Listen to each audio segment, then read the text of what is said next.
Ready for the new year? It's already here. What'd you think about last year? Did it fulfill some things? Well, today we're going to talk about clarity. That's right, clarity. It really matters in the end about how clear you are in not just your intentions, but the actual visions that get you to the success in your life. So that's what we're here to talk about on my Stoic Circus in just a moment.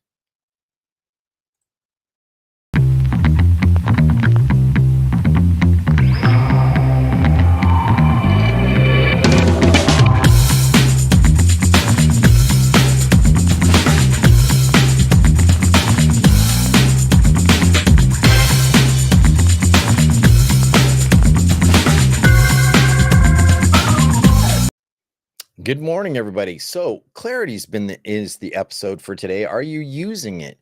And many people were talking in the last month of December. They were discussing, hey, let's start planning for 2024. Let's look at make some goals now. Let's look at things that actually make a difference.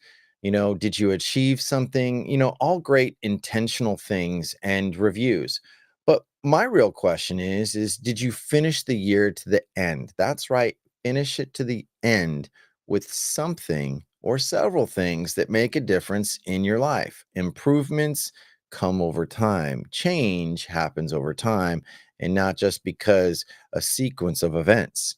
When we actually know what we're going after, it's easier to distract ourselves only, or excuse me, not distract ourselves, only to focus on what really matters.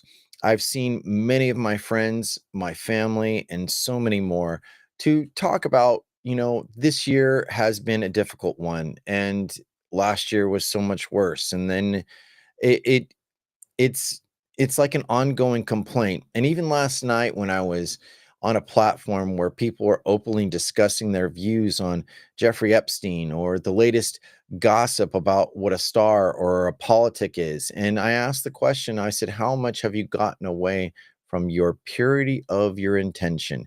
Have you gotten really clear exactly what you're going to do right now in the future? Well, it kind of put a pause in the room, and the people started talking in such a way where they were like, wait a minute, wait, what are you saying? In other words, I gave him, as a friend of mine would say, a punch in the mouth, kind of an attention getter. That's right. You get punched or slapped in the mouth, you got someone's attention. But it's more interesting about what the follow through is. Have you noticed that how much shock and awe is in our daily society where we do nothing? And we keep telling people how they need to be. We offer them a moral compass. We offer some religious morsels of ethical behavior, of how to achieve your higher self. Well, I like that, but I also like the practice that actually gets me there and what has gotten me there. And it has been a series and a study of many different things. I have taken on Stoicism for the last, I would say, initially 20 years, but more focused in the last 10 years. And why did I want to use Stoicism? Well, I wanted to use Stoicism as a guidance for my own emotional behavior. Doesn't mean I haven't mastered, but I'm definitely not just a student, but I'm a practitioner. And how did I get there? Well, originally I got a degree in philosophy, and I thought it was just going to be a way to get into law school, and I liked it. There was no degree that really interested me before. It was like international relations and political science or government, and I was like, well, how am I ever going to use this in a job? And college degrees are not cheap. So I thought, well, what is one degree that I focused on at the time? And it was philosophy.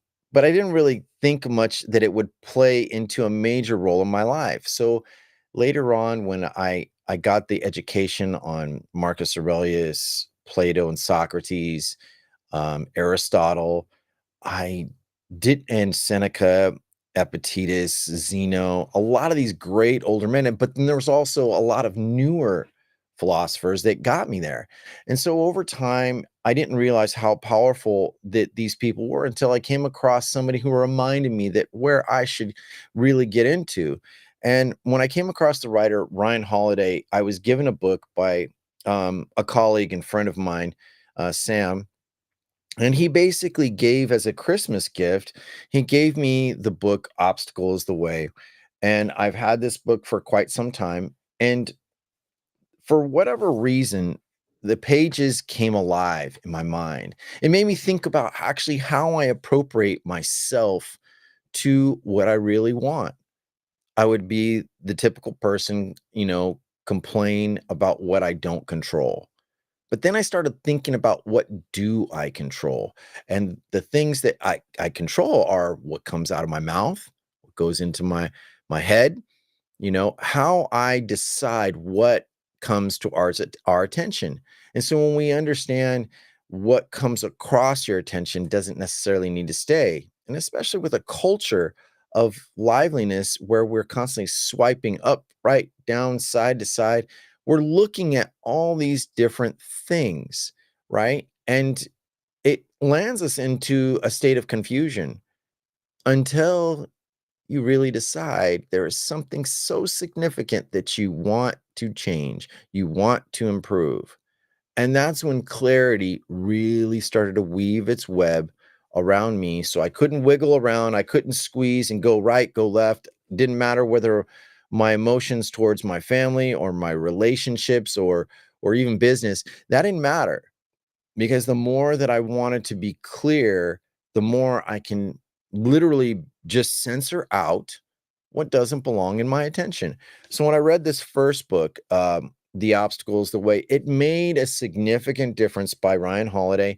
And it led me on to a couple other of his books, you know, like Trust Me and I'm Lying, Ego's the Enemy, Stillness is the Key, uh, courage, discipline, as destiny. There's all these series of books, and then I got more, and I read into them, but then I got led into other speakers and readers, and it started to help shape my behavior.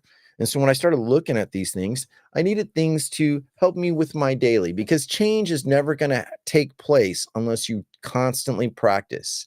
I remember when I was a cross country and track athlete, the only way I was ever going to win a race is by the amount of strategy, practice, trust, and belief that I would put in towards whatever I wanted to achieve.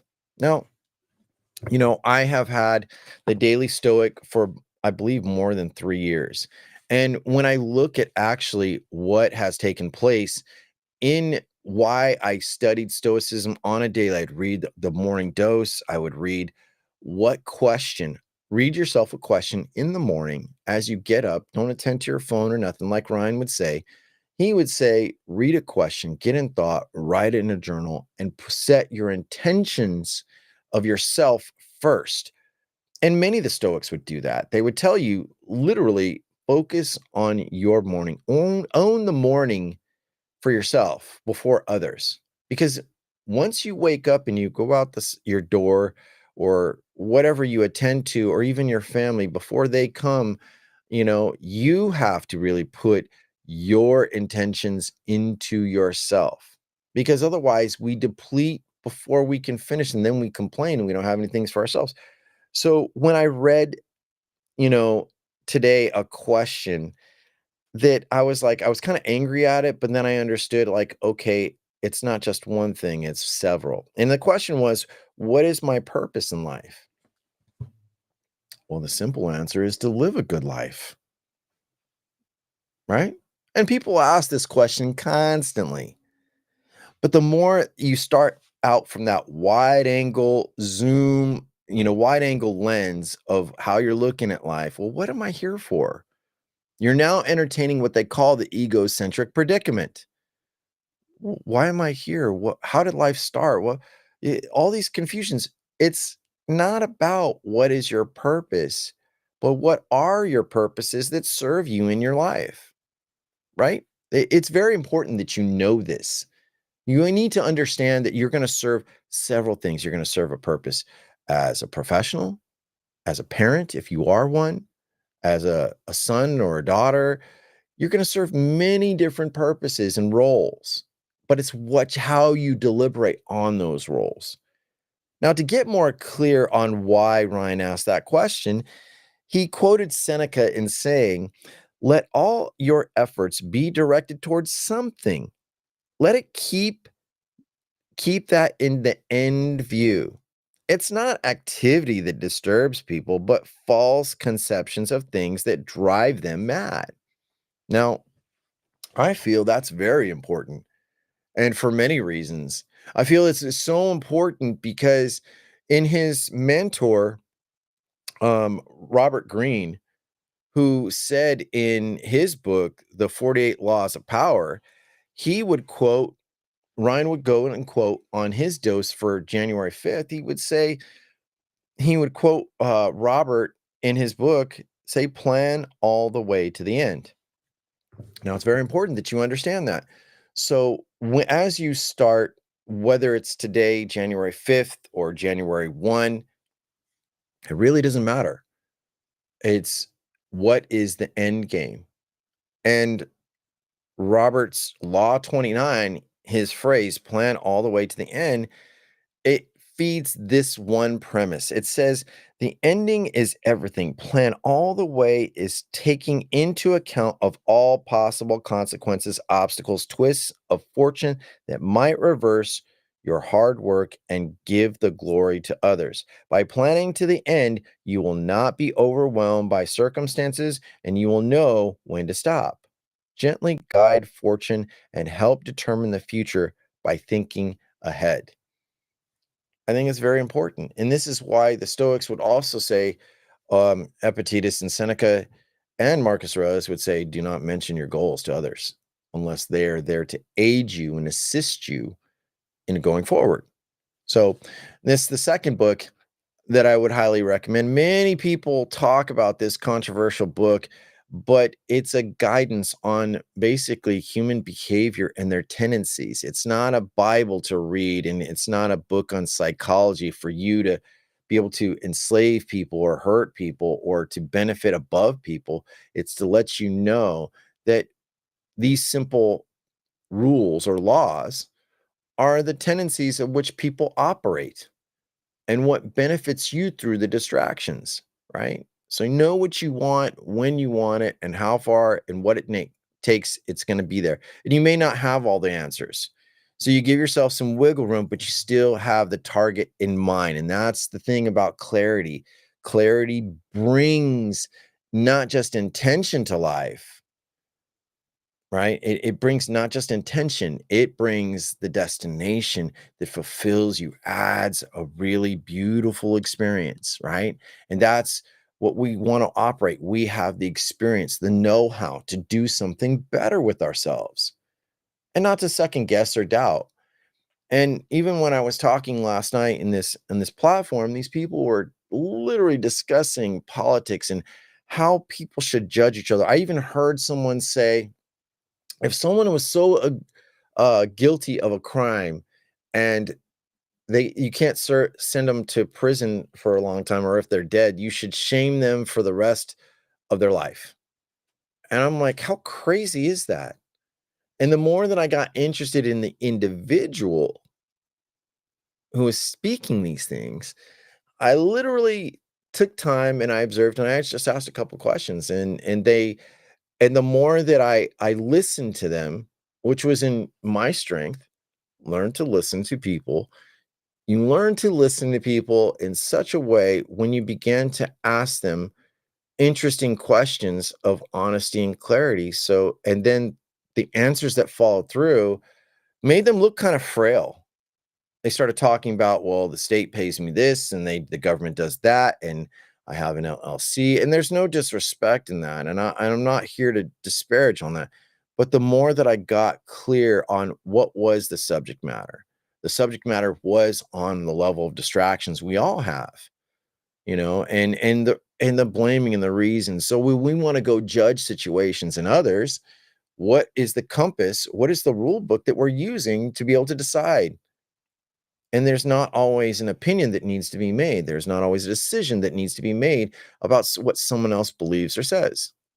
And if we did that more often, and we didn't let people know our sub identities, those micro identities, like for example, if you'd go and tell somebody your religion, that say like you're a Christian, Let's say if you talk about your political party, your profession, um, your stance in the family, like you're a father. These are micro identities for the macro. And they're tokens of keys either to get passed or get rejected. And it happens. It happens so much that people stopped listening to each other and they stopped looking each other in the eye. But to get back to clarity, once you figured that out, and it's like, wait a minute. Now I understand how I can train myself to be in the best person I can be. And this is why I don't have the copy with me now. This is why I love constant reminders from the Four Agreements. And then what does it basically say? The Four Agreements says, do your best always. Don't make assumptions. Be impeccable with your word, and don't take anything personal. I rearranged the order of in which the Four Agreements works, but the beauty of it is that I jumble them up in training, and when people say things and sometimes I get acclimated, I get loud, and I really wanna hit home and discuss things in depth and hard, and it's like, "No, no, you're wrong. You're wrong."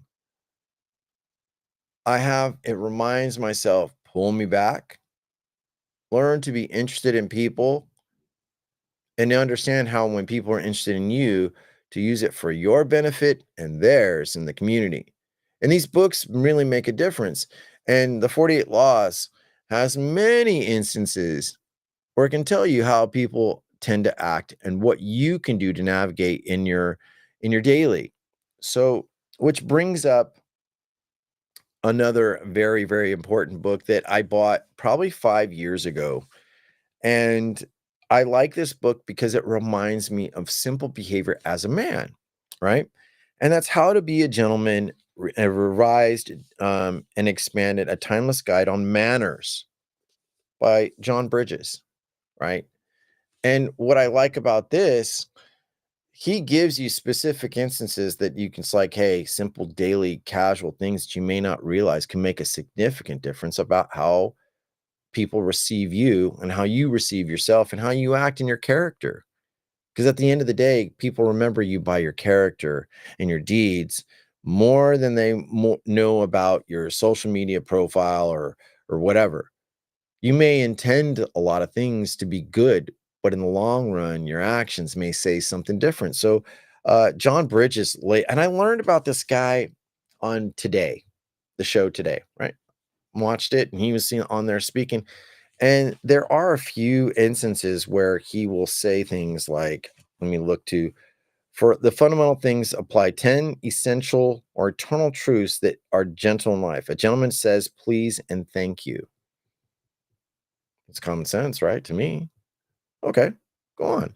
A gentleman does not disparage the beliefs of others where they relate to matters of faith, politics, and sports. Whoa. If you really understood what the heck that just said, it will navigate you out of many disagreements. And you more than likely will have more acceptance because people are like, oh, you don't talk about that stuff. I'm not interested. I know guys that are not interested in talking about sports whatsoever because a sport is something they do that they either play or they're entertained with. But when it becomes a belief of a standpoint to obstruct against others, that yours is the best no matter what, then it becomes a problem. Same with politics, same with your faith. If your faith tells you to correct others or harm others and treat others in a bad way, it's not ever from God. Nope. I know. I left Christianity probably about 9 years ago, but doesn't mean I don't believe in God. It just means that I'm not worried about the rules of humanity according to that faith base. I've elevated and I started to celebrate life and appreciate it. And that made a difference to getting to clarity, right? So once I got clear of the moral compass I could develop and live with, then guess what? Now I could decide things for the better, which leads on to Something else I will it really kind of humbled me. Another book that I really liked, A Simple Act of Gratitude: How Learning to Say Thank You Changed My Life by John Kralik. This is an attorney that I highly respect. When this guy wrote this book, he was, down and out, and he went like 365 days in a year writing a thank you to different people, wrote a letter, snail mail, actually comes in your mailbox other than just a bill or an advertisement. He took the hand and pen on paper and wrote thank you. And it changed his life. Made him look at life in such a different way that it really helped him. And when he understood by saying thank you, he literally thought about the value of what he actually holds and what he controls versus what he doesn't control. And by doing this act, he literally made a significant difference in the way that people received him and how he received people. So it's not a very thick book, but for guys out there, I would highly suggest, if you want a better relationship styles, you want better things, look at what John Kralik used as an example. This book is written by truly inspired events in his own life. So check it out. There's even, like, I think, a planner if you want. So that's something that's very valuable. Next up, on clarity. And I really like I just recently acquired this back in December. Um, when I look at books, I really enjoy. I mean, I'm still reading this over and over again because I ran through it once and a lot of things just kind of went over my head. There was like so much unpacked. And it's not like any other motivational speaker hadn't talked before, but when I started to listen, I listened to the audiobook first, Arnold Schwarzenegger's Be Useful: 7 Tools for Life, right? And the one thing that stuck out so much for clarity, the one thing that stuck out so much was, he said, start out with a wide vision. And then when you find the thing that really interests you more than just an impulse, you zoom in. That's right. You stick it into that frame. And when you see that frame of that thing that you want, everything outside of that frame doesn't necessarily matter, but the objective to achieve. And so as you see my hands here on YouTube and Facebook, as you see, as I get closer, you can see something, like you see a wider vision in the background. As I get closer, I move my frame of my hands closer to my face. You see my mouth, my nose, and my eyes, but you move it out, the range of what the objective is, has a better view. But it's when we shift, when we have to serve others, is really where we have a lot of problems. And how we deliberate who gets what. Like, for example, and I'm going to get to the next couple of books here in just a minute. Um, when you think about when you go to work, you owe an allegiance. You write yourself a lease. You write yourself a lease to your employer or to your business or your clients. You write a lease, right? You write an agreement that I will do this, I will finish this, and I will complete this for you, or this style of work, whatever it is, right? When you understand this, and you understand that lease, how much goes into when you work for others? When you understand you're leasing your time, right? You're leasing your time and your energy, your know-how, your tools, your expertise, your education, everything that made that position and that role exist. You put so much into that, so much of your life into that and serving others, right? But the trick is, if you lease more of yourself into somebody else's purpose, how much of it does truly serve you, right? You get paid, you get accolades, you get roles, you get things, community recognition sometimes. But if you look at how you lease yourself towards others and things, then it really starts to shift you away from the best part of you. Like me, the best part of my day, there are two parts. One is when I get up at 4:30 in the morning, 4 o'clock. From 4:30 to 7 a.m. Pacific Standard Time, I work on my clarity. I work on the things that still resonated from yesterday or a week ago. And it's like, what is the clarity that I need to resolve so that I don't have any kind of disparaging emotions that may drag me down throughout my day? How can I listen to attend to people and not be offended? Like the second guideline in the four agreements, don't take it personal. Don't take things personal. It's very difficult to train on that. But what Arnold did in his book, he literally told you from the get-go, start out wide and zoom in when you know what you want. And I love this book. I think it's amazing. There's a lot of quotes in here, and I'm reading it a second time, and I'm highlighting and making more notes. But I've read many different self-help and inspiring books, like 5 Second Rule by Mel Robbins, Timothy Ferriss's 4 Hour Work Week, Tool of the Titans. I mean, you name it, I've read a lot of them. This one kind of really just it talked to me. And I gotta say thank you, Arnold. Not just for the movies that you made, but the philanthropy you live in your life and the transparency that you live. So I appreciate, his book Be Useful, you know, which moves on to, when you want to get clear, making your New Year's resolutions is great, but I think this man really said some things that really profoundly changed my life and made me think about how I talk to others. I will quote him in saying, and he says this: no is a decision, yes is an obligation. Be very fluent with your no's, be very stingy with your yes. You'll find true value in yourself.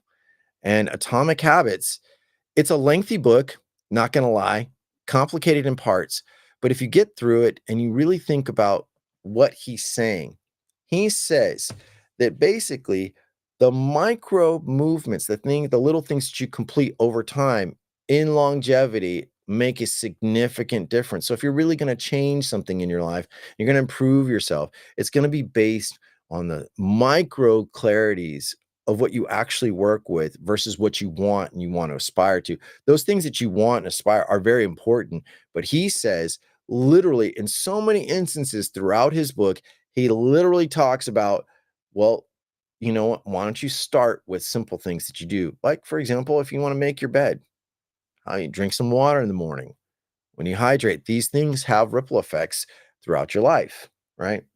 So, um, that's very important for the books. Now, if you want some daily guides, like here's a few.